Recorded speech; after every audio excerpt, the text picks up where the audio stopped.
How to put audio in Capcut PC. So as you can see that I have already created a project here and I have one video edit here. In order to add or put audio, you just have to click on audio at the top left, and you can easily download any audio of your choice from here, or you can search songs or artist and you can click on this download button and download it.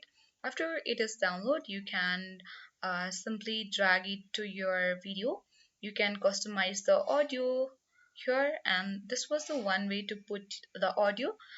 If you want to put audio from your own folders, then you can click on this import button, or here is the import option. Here simply click on import. Simply you can click on the audio and you can drag the audio here in this way again. And so that's how we put our audio on the CapCut PC. You can do it from your own folders, as well as you can select audio and put the audio in CapCut PC. So that's how we put audio in CapCut PC. I hope this video was helpful.